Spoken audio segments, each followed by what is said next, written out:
सभी का स्वागत है हमारे चैनल पर।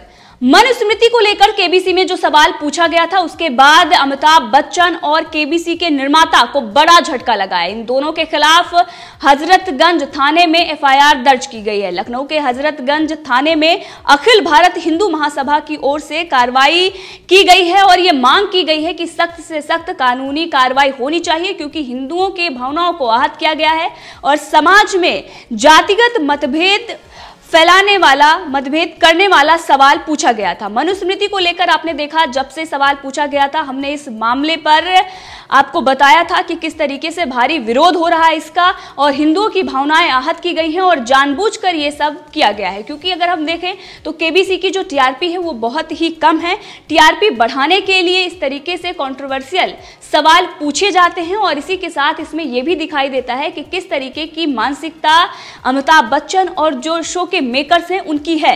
हिंदुओं की भावनाओं को आहत करने के लिए कई बार बॉलीवुड में और टीवी इंडस्ट्री में इस तरीके से हरकतें की गई हैं, लेकिन हर बार नजरअंदाज किया गया। कई बार भारी विरोध भी हुआ है, लेकिन अब इन लोगों पर कानूनी कार्रवाई होनी चाहिए, क्योंकि ऐसे लोग अब नजरअंदाज नहीं किए जा सकते। अमिताभ बच्चन को लेकर वैसे भी जनता में आक्रोश है, उनकी आवाज कोई सुनना नहीं चाह रहा है, शो देखना नहीं चाह रहा और इसीलिए जो सुपर हिट शो था आज वो सुपर फ्लॉप बन चुका है। अमिताभ बच्चन को लेकर जनता को जो भारी विरोध है वो अब ये देखने को मिल रहा है कि किस तरीके से अमिताभ बच्चन ने सुशांत सिंह राजपूत मामले में कुछ नहीं कहा, उसके बाद जया बच्चन राज्यसभा पहुंचकर ड्रग्स माफिया, मूवी माफिया को सपोर्ट करते हैं। उसके बाद हिंदुओं की भावनाओं को आहत करने के लिए इस तरीके से केबीसी में सवाल पूछा जाता है। इससे पहले भी कई ऐसे सवाल पूछे गए हैं जिसको लेकर आपत्ति जताई गई थी। हमने आपको दिखाया था कि केबीसी में किस तरीके से सवाल पूछा जा रहा है, लेकिन जब मनुस्मृति को लेकर यह सवाल पूछा गया उसके बाद महासभा, जो अखिल भारत हिंदू महासभा के सदस्य हैं, उन लोगों ने इस पर आपत्ति जताई और उसके बाद कार्रवाई करने की मांग की है। महासभा के प्रदेश अध्यक्ष ऋषि द्विवेदी, प्रदेश प्रवक्ता पंकज तिवारी, कार्यकारिणी सदस्य विकास पांडे समेत कई नेताओं ने 31 अक्टूबर को हजरतगंज थाने पहुंचकर अपनी शिकायत लिखवाई है। अखिल भारत हिंदू महासभा ने कौन बनेगा करोड़पति में मनुस्मृति को जलाए जाने संबंधी सवाल पर हिंदू समाज में जातिगत मतभेद फैलाने का आरोप लगाते हुए हजरतगंज कोतवाली में शिकायत दर्ज कराई है और केबीसी के निर्माता कंपनी और अमिताभ बच्चन के खिलाफ सख्त कानूनी कार्रवाई करने की मांग की गई है। इस शिकायत के साथ ही महासभा की ओर से केबीसी के निर्माता कंपनी और होस्ट अमिताभ बच्चन के खिलाफ सख्त कानूनी कार्रवाई करने की मांग की गई है। ऋषि द्विवेदी ने केबीसी में पूछे गए सवाल का हवाला देते हुए कहा है कि इस तरह का अनावश्यक सवाल पूछकर हिंदू समाज को जातिगत मतभेद फैलाने और भड़काने का काम किया गया है, जिसे महासभा कतई बर्दाश्त नहीं करेगी। हिंदू महासभा ने जिस सवाल पर आपत्ति जताई है वो केबीसी के 30 अक्टूबर को प्रसारित एपिसोड में पूछा गया था, जिसमें क्राइम पेट्रोल सीरियल के होस्ट अनूप सोनी और बेजवाड़ा विल्सन ने हिस्सा लिया था। 11वें प्रश्न के रूप में मनुस्मृति से संबंधित सवाल किया गया था। अमिताभ बच्चन ने दोनों प्रतिभागियों से पूछा था कि 25 सितंबर 1927 को डॉक्टर BR अम्बेडकर और उनके अनुयायियों ने किस धर्म ग्रंथ की प्रतियां जलाई थी। नंबर 1 ऑप्शन में था विष्णु पुराण, नंबर 2 था भगवत गीता और नंबर 3 था ऋग्वेद और नंबर 4 था मनुस्मृति। और इसके बाद अमिताभ बच्चन ने इसको लेकर जवाब क्या दिया था, उनको समझाते हुए यह बताया था कि डॉक्टर अंबेडकर ने जिस मनुस्मृति की निंदा की थी उसकी कॉपियां 1927 में कैसे जलाई गई थी। सोशल मीडिया पर इसका विरोध शुरू हो गया था, क्योंकि इस तरीके से अमिताभ बच्चन ये कहते हैं कि उनकी निंदा की गई थी और ये जलाया गया था, जिसके बाद इसका भारी विरोध हो रहा था। और हमने भी आपको दिखाया था कि किस तरीके से जनता इस बात को लेकर आक्रोशित है कि इस तरीके से सवाल ना पूछे जाएं। जातिगत मतभेद फैलाने का काम किया जा रहा है, हिंदुओं की भावनाओं को आहत किया जा रहा है और इनकी भावनाओं की अगर हम बात करें, ये अपनी भावनाओं को लेकर ये दिल्ली हाईकोर्ट पहुंच जाते हैं कि हमारी भावनाएं आहत हुई हैं, हमें बदनाम किया जा रहा है और हमारे ऊपर इस तरीके से रिपोर्टिंग की जा रही है। लेकिन वहीं पर हिंदुओं की भावनाएं कई बार मजाक उड़ाया गया है और एक बार फिर जब केबीसी में इस तरीके से सवाल उठाया गया है तो इस पर कई लोगों ने विरोध किया है और अब मुश्किलें अमिताभ बच्चन की और केबीसी के मेकर्स की और सोनी चैनल की भी बढ़ चुकी है। इसके बाद अमिताभ बच्चन लगातार ट्विटर पर ट्रेंड हो रहे थे। बायकॉट केबीसी चल रहा है और ये बायकॉट अभी से नहीं बल्कि बहुत पहले से बहिष्कार हो रहा है और उसी का नतीजा है कि सबसे नीचे टीआरपी रेटिंग में सबसे नीचे केबीसी पहुंच गया है। कभी सुपर हिट हुआ करता था, आज सुपर फ्लॉप है।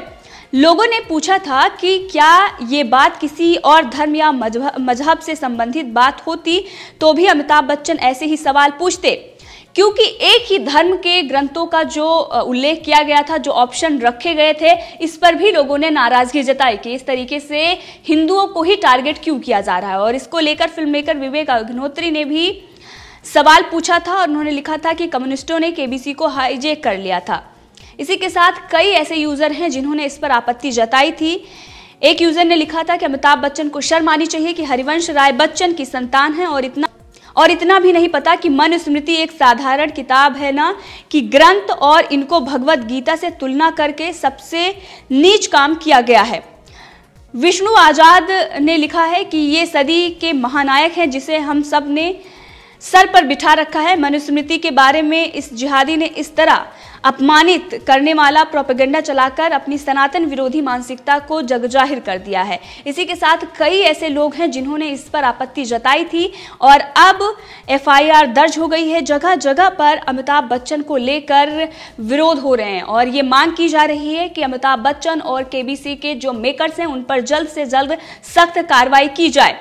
बीजेपी एमएलए ने भी महाराष्ट्र के अप्रोच किया है पुलिस को कि अमिताभ बच्चन के अगेंस्ट में एफआईआर दर्ज किया जाए और इसी के साथ जो सवाल पूछा गया था उसको लेकर टीवी जो मेकर्स हैं उन पर भी कार्रवाई की जाए। इसी के साथ अगर हम देखें तो दूसरी तरफ अगर कोई भी सरकार की आलोचना कर रहा है या पोस्ट सोशल मीडिया पर डाल रहा है तो उस पर किस तरीके से कार्रवाई हो रही है। लेकिन अमिताभ बच्चन महाराष्ट्र के ही हैं और इस तरीके से हिंदुओं का मजाक बनाया जाता है, लेकिन शिवसेना इस पर चुप है। वो एक भी एफआईआर दर्ज नहीं करती है और ना ही कोई कार्रवाई उनके तरफ से की जाती है और इसको लेकर भी ट्वीट हो रहे हैं और इसीलिए बीजेपी के एमएलए ने इस पर मांग की है और लखनऊ में जो मामला दर्ज हुआ है उस पर जल्द ही कार्रवाई होगी और अमिताभ बच्चन पर यह कार्रवाई होनी चाहिए, क्योंकि इस तरीके से अगर आप अपमान करते हैं हिंदुओं का तो आपको माफी मांगनी होगी। और इस पूरे मामले में हिंदू जागरण समिति ने अमिताभ बच्चन से माफीनामा भी मांगा है।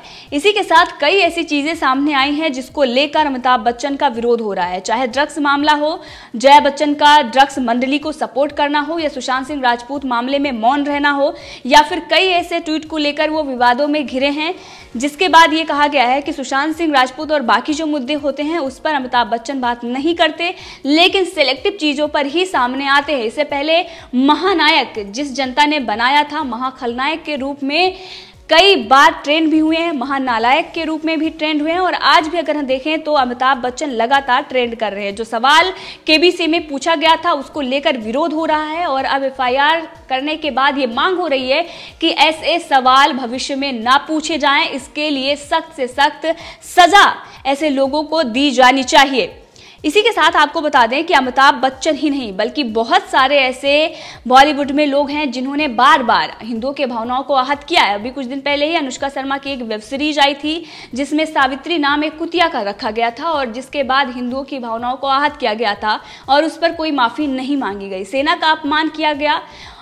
एकता कपूर की वेब सीरीज आई थी जिसमें सेना का अपमान किया जा रहा था, उनकी पत्नियों का अपमान किया जा रहा था और इसी के साथ गुंजन सक्सेना पर जो फिल्म बनाई गई उसमें किस तरीके से गलत चीजें दिखाई गई सिर्फ और सिर्फ इंडियन एयरफोर्स को टारगेट करने के लिए। तो ये देखा जा सकता है कि बाकी जो देश हैं वहां पर किस तरीके से शोज बनाए जाते हैं, वहां की जो फिल्में होती हैं। अगर आप हॉलीवुड की बात करें तो वहां पर अमेरिका को हमेशा ये दिखाया जाता है कि वो दुनिया को बचाता है और कितना अच्छा है अपने देश के लिए। उनकी जनता और जो उनके फिल्म मेकर हैं वो प्यार जताते हैं, लेकिन हमारे यहाँ पर किस तरीके से टारगेट किया जाता है, जो चीजें हुई भी नहीं है उन चीजों को जबरदस्ती डाला जाता है और उसके बाद ये बताया जाता है कि महिलाओं को अपने वर्क प्लेस पर भेदभाव सहन करना पड़ता है, इसलिए हमने एयरफोर्स में दिखा दिया, जबकि एयरफोर्स में ऐसा कुछ नहीं है। जिस पर फिल्म बनाई गई उन्होंने भी बताया कि ऐसा नहीं है, उसके बाद भी इस तरीके से चीजें की गई। तो अमिताभ बच्चन हो या फिर करण जौहर हो या कोई भी हो, इस तरीके से बात बॉलीवुड में चलती रहती है और इस तरीके से फिल्म और वेब सीरीज चलती रहती है, लेकिन अब जनता जागरूक है और अब कतई वो बर्दाश्त नहीं करेगी और ऐसे लोगों पर सख्त से सख्त कार्रवाई होनी चाहिए। और इसी के साथ आपको बता दें वो लोग भी इस पर बात कर रहे हैं जिन्होंने फ्रांस की घटना को जायज ठहराया था। आज वो ये कह रहे हैं कि हमारे देश में क्या हो रहा है। तो उन लोगों को ये समझना चाहिए कि हिंदू जो हैं वो बहुत ही शांत प्रिय हैं, आराम से और तसल्ली से मामले को सुलझाते हैं, चाहे वो तनिष्क का विवाद हो या फिर अब केबीसी को लेकर वो ये मांग कर रहे हैं कि सजा मिले और कानूनी कार्रवाई की जाए, और इसीलिए उन्होंने एफआईआर दर्ज कराई है और किसी भी प्रकार की कोई हिंसा को अंजाम नहीं दिया गया है। ये उन लोगों को समझना चाहिए जो फ्रांस की घटना को जायज ठहरा रहे थे और आज केबीसी को लेकर सवाल पूछ रहे हैं किस तरीके से अमिताभ बच्चन पर एफआईआर दर्ज क्यों हुई है। तो ये लोग जो सवाल उठाते हैं ये बिन पेंदी के लोटे हैं, क्योंकि इस तरीके से एक घटना को आप सही ठहराते हैं और इसकी तुलना केबीसी में जो सवाल पूछा गया है और उसके बाद जो एफआईआर दर्ज की गई है उससे कर रहे हैं। ये बेहद ही गलत है, क्योंकि हिंदू हमेशा से ही शांत प्रिय रहे हैं और वो किसी भी तरीके से इस तरीके से घटना को अंजाम नहीं देते हैं। वो हिंसा और इन सब चीज़ों से बहुत ही दूर रहते हैं। इसीलिए आपस में ये जो मामला है उसको सुलझाया जाना चाहिए, माफ़ी मांगी जानी चाहिए और इसीलिए माफ़ीनामा मांगा गया है। और कोई भी कार्रवाई की जाएगी तो वो कानूनी प्रक्रिया होगी और उसके बाद ही कार्रवाई होगी और जल्द से जल्द कार्रवाई हो, ये मांग की गई है। तो अब सरकार को भी इस पर ध्यान देना होगा कि इस तरीके से किसी की भावनाएं आहत ना की जाएं। और भारत में ये आज से नहीं, बहुत पहले से बॉलीवुड में होता आ रहा है। आतंकियों का महिमा मंडल, सेना का अपमान, अब ये देश नहीं सहेगा। अब बहुत हो चुका है और इसीलिए जनता इन सब चीज़ों का विरोध कर रही है और इन लोगों को समझा रही है कि अगर आप नहीं सुधरे तो आपका पूरे बहिष्कार होगा, और पूरे बहिष्कार हो भी रहा है। अमिताभ बच्चन ने जिस तरीके से सवाल पूछा था उसके बाद अब केबीसी की जो टीआरपी थी और भी कम होने वाली है, और भी कम, सुपर हिट से सुपर फ्लॉप हो गया है। तो अब ये देखना होगा कि सोनी इसको ज़्यादा दिन तक चलाता है या फिर जल्द से जल्द इसे बंद करना पड़ता है, क्योंकि टीआरपी बढ़ाने के लिए जो हथकंडे अपनाए गए थे अब वो नाकाम दिख रहे हैं और ऊपर से इनको उसका भारी खामियाजा भुगतना पड़ रहा है। तो इस पूरे मामले में आप भी अपनी राय दे सकते हैं, कमेंट करके जरूर बताएं। अगर आपने अभी तक चैनल को सब्सक्राइब नहीं किया है तो कर लें ताकि हर अपडेट आप तक पहुंचती रहे। धन्यवाद।